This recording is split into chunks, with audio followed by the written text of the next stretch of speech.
Well, as you may have heard, in the past hour, the World Health Organization has published its report looking into the origins of COVID, something I would imagine every single person who's been affected by the pandemic is interested in.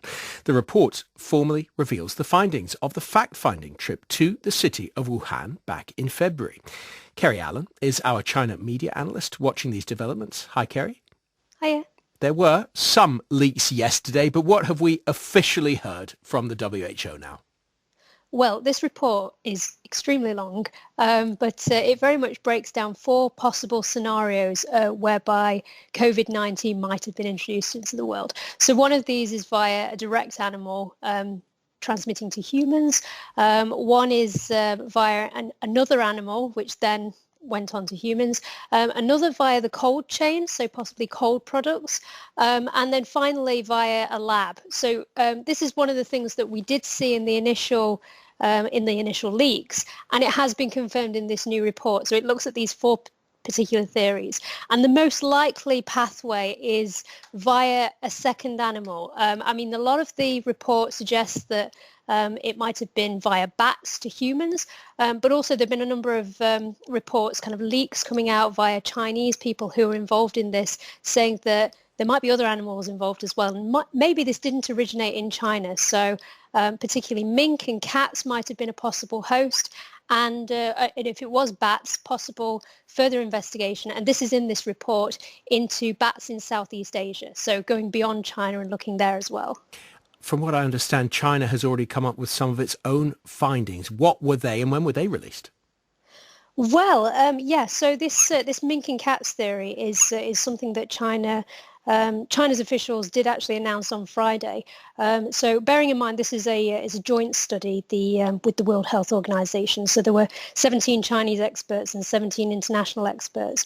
This was a theory that they led on before we heard about the leaks via the international experts. But one of the theories that is interesting. I mean, China has outright said that there's no way that this could have leaked via a lab. And this report today says that this is an extremely unlikely pathway. At the same time, if you go on Chinese social media, and actually via Chinese media, there have been a lot of reports suggesting that the virus might have originated via a US lab. So, I mean, looking at the initial reports... I hadn't heard that before. That's been discussed widely inside China. Yes, theory. Very much so, yes. Wow. It's a base called Fort Detrick, and there have been all these videos in China, official media saying that there have been dodgy things that have happened there, and that there have been leaks previously from anthrax, and very much stirring up the idea that this might have come from the US. So it's very common to see Chinese social media users saying, now that this investigation has concluded, maybe the World Health Organization should send people to investigate labs within the states. Right. And how extensively, I remember following that visit at the time where we had colleagues, do you remember, was it Steve McDonald shouting questions at the officials when they were in Wuhan? I don't know if they can hear him. He does have a very loud voice. How extensively do you think China cooperated with that WHO visiting team? Well, they've very much been saying throughout that there's been a lot of cooperation, and it's been very common to see in Chinese media reports and videos from World Health Organization officials saying that China has been very cooperative. But at the same time, this initial visit from them, it was actually meant to happen last year, and it got delayed a number of times. There were questions about whether there was red tape involved and whether officials weren't able to access certain areas. There were visa delays as well.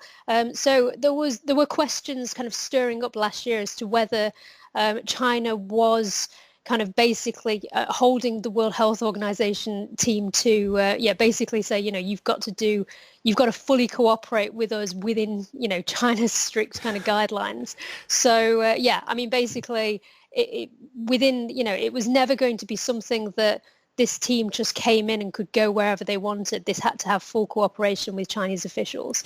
Kerry, while we're on the line, while we've got you, there is another subject we'd like to discuss. That line we've seen that China has passed changes to Hong Kong's electoral rules. This is a separate subject, but tell us what those changes mean. Yeah, so this has been a major story today in Chinese media. The Chinese official government wanted to increasingly limit parliament within Hong Kong, and Hong Kong has a separate parliament to the mainland, to only include officials who were deemed patriots. In other words, it's a kind of vetting system for people to enter Hong Kong's government. Today there's been lots of media coverage saying that this has been unanimously approved within the mainland, but we have seen previously that where China's Communist Party have increasingly interfered within Hong Kong's system, and basically Hong Kong has yet this separate parliamentary system to the mainland, there have been protests. So this is possibly going to spark more protests again in Hong Kong. It's something that's extremely controversial, the idea that Beijing's government might increasingly interfere in Hong Kong. Kerry Allen, as always, keeping an eye on China. Thank you so much.